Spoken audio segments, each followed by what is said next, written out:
Fala galera, tudo bem? Começando aqui mais um devocional e esse devocional da nossa semana vai ser sobre mentira, então fica com a gente para ter esse devocional top. Porque eu nasci, existe um propósito para mim? Será mesmo que Deus existe?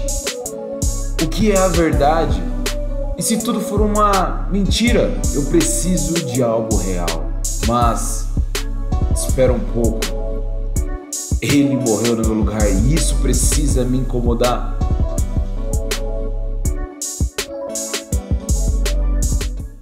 Para começar o nosso devocional, nós vamos iniciar falando sobre falso testemunho. Então eu quero que você abra comigo lá em Êxodo 20:16. Lá em Êxodo 20:16 a Bíblia fala assim, ó: não darás falso testemunho contra o teu próximo. Essa passagem aqui é lá dos 10 mandamentos, lá o iniciando ali, abordando ali os mandamentos que Deus traz, os preceitos que Deus traz para o homem. E quando é iniciado essas leis, a primeira coisa que ele fala é: não darás falso testemunho. Então vamos parar para pensar aqui, três palavras-chave aqui desse verso. O primeiro é falso testemunho e depois contra quem? Contra o nosso próximo. Então, o que é algo falso? O que é aquilo que é falsificado? Por exemplo, você que na época do Play 2 jogava lá os jogos que vinha 3 jogos por R$ 10, aquilo ali eram jogos falsificados e que era uma cópia, era algo duplicado, então tinha um original e algo foi manipulado para um mais barateado, para um custo menor. O que significa isso para as nossas vidas? Cristo é aquele que é perfeito, aquele que é maravilhoso, e Deus é que cria todas as coisas, mas Lúcifer, ele pega essas coisas, ele pega algo original e ele transforma em algo, ele barateia em algo. Por exemplo, Cristo, ele faz a verdade, ele fala: eu sou o caminho, a verdade e a vida. Quando Jesus, ele se apresenta como a verdade, quando Cristo se manifesta como que ele é a verdade e a vida e que sem ele não há outro caminho, vai aparecer na nossa vida diversas formas de como nós podemos encontrar falsas verdades, como por exemplo quando ele fala aqui, ó: não darás falso testemunho. O que é isso? O testemunho no Antigo Testamento era como se fosse um júri, vamos dizer assim, e ali tinham 2, 3 pessoas e acontecia alguma ocorrência e chamava uma pessoa para testemunhar. Eu me lembro que uma vez eu sofri um acidente de carro e ali veio o policial, ele pediu para mim relatar o que aconteceu. E aí eu comecei a falar assim: putz, eu acho que aconteceu isso. E depois eu não estava lembrando muito bem da cena. E eu lembro que o policial falou assim para mim, falou: meu amigo, eu não preciso de achismo agora, eu preciso de fatos, eu preciso de veracidade, eu preciso de verdade.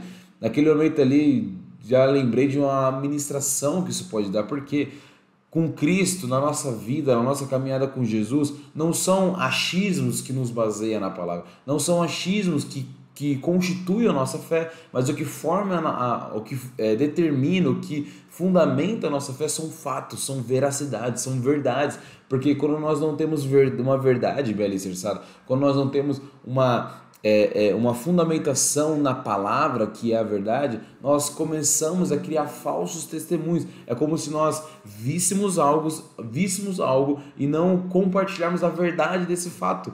Por exemplo, Cristo morreu em nosso lugar, Jesus morreu em nosso lugar. Nós não vimos visualmente essa cena, mas nós cremos no nosso coração nessa cena. E como que tem sido a nossa testemunha sobre isso? Qual que tem sido a forma que nós temos testemunhado sobre isso? Mas quando ele fala de mentira, nesse caso, ele está falando de uma testemunha, alguém que presenciou, alguém que viu um fato, mas manifestou de maneira falsa. Tiago 4, ele vai falar assim, ó: aquele que escuta as minhas palavras, aquele que ouve do evangelho e não as pratica, é semelhante a um homem que olha o seu próprio rosto e quando sai logo, ele já esquece da própria face.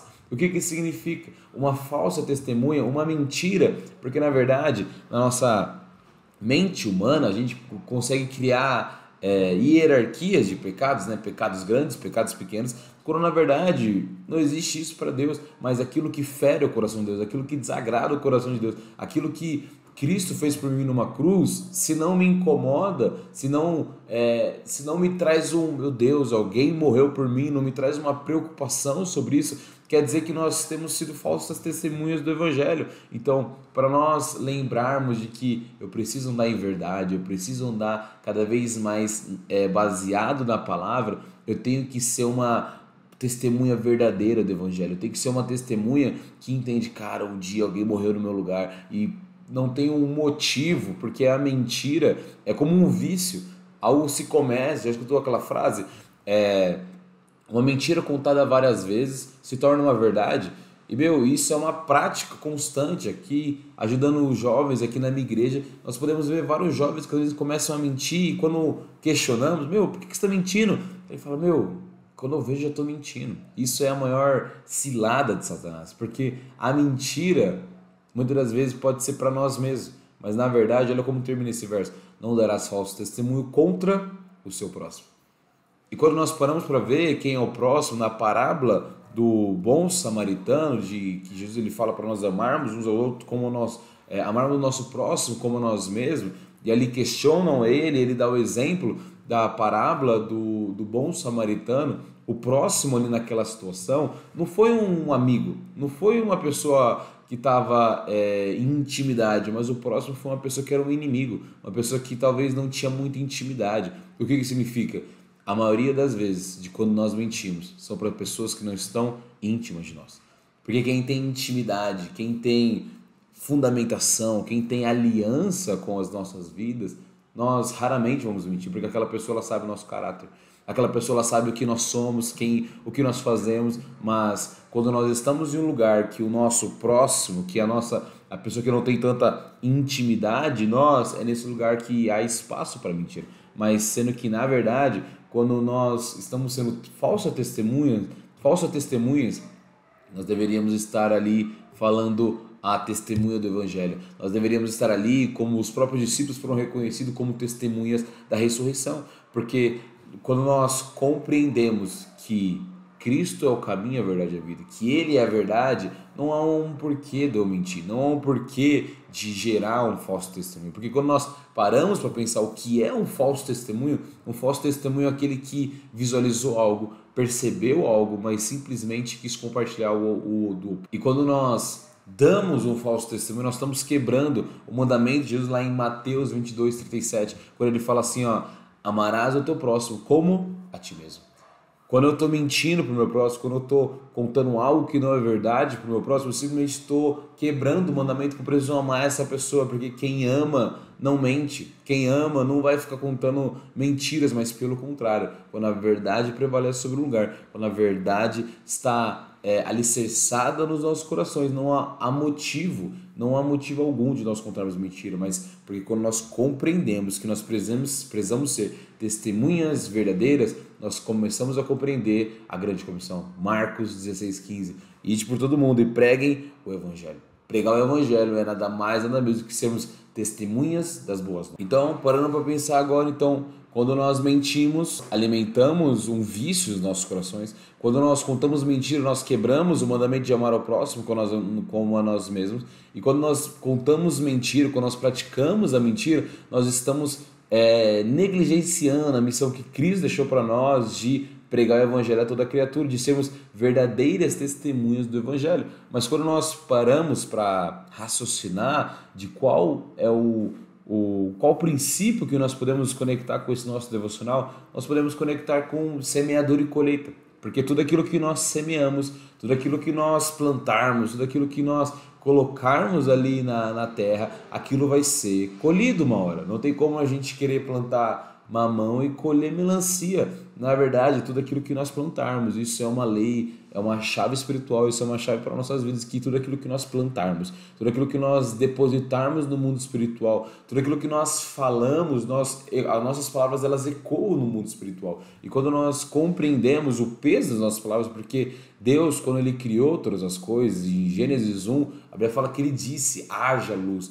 E quando Ele nos formou em Gênesis 26, a Bíblia fala que nós somos a imagem e semelhança dEle. Lógico, Deus é soberano acima de todas as coisas, mas a sua palavra também tem poder porque você é imagem e semelhança de Deus. Você pode trazer à existência aquilo que não existe, porque por meio de uma palavra, quando você vê uma pessoa sendo curada e você declara, você traz a existência no mundo espiritual, nós declaramos cura sobre essa pessoa. Quando nós falamos isso, nós estamos trazendo à existência algo no mundo espiritual. Mas quando nós mentimos também, nós também estamos liberando algo no mundo espiritual. Nós estamos semeando algo no mundo espiritual e de repente a pessoa ela fica num ciclo de miséria, num ciclo de coisas ruins e não entende por quê. Mas quando você vê no fundo do caráter dessa pessoa, é uma pessoa que mente pro chefe, é uma pessoa que mente pro pai, é uma pessoa que mente para todas as pessoas. E a mentira é algo sorrateiro, porque o pecado ele se inicia.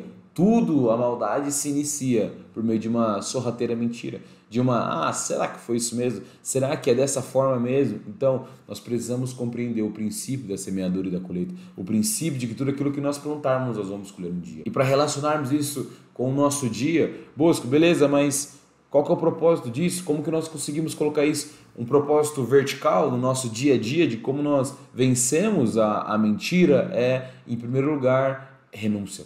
Em primeiro lugar, autogoverno. Nós podemos até conectar com o princípio de autogoverno, porque quando nós dominamos a nós mesmos, quando nós governamos o nosso corpo, de ter aqui, eu posso até querer pensar em contar mentira, mas eu não vou contar porque eu tenho um autogoverno. Para que eu vou querer contar uma coisa dessa? É entender a consequência daquela solução, e não simplesmente sair falando coisas ao vento, mas ter freios na boca, como o Provérbios vai falar para nós, e um propósito primeiro, então esse foi o horizontal. Agora, um propósito vertical com Deus. Então, um propósito entre nós e Deus. Nós precisamos compreender que quando nós mentimos, nós nos distanciamos de Deus. Quando nós contamos uma mentira, quando nós falamos algo que está desagradando o coração de Deus, não fere somente a pessoa, o meu próximo, ou a mim mesmo, mas fere também o meu relacionamento com Deus. Porque o que afastou Adão e Eva do jardim do Éden, lá com Deus, em que eles tinham um relacionamento, eles caminhavam junto no virar do dia, o que os afastou foi a mentira, foi a omissão, ou então o omitir, de que não é tão mentira, vamos deixar assim.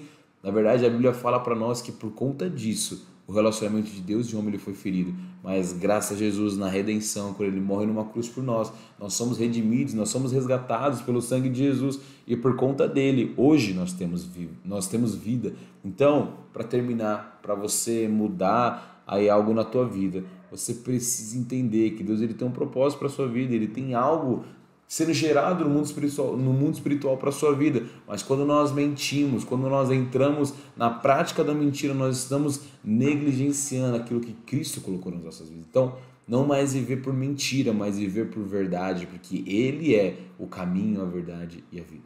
Amém? Esse foi o nosso primeiro dia do nosso devocional, espero que você tenha gostado.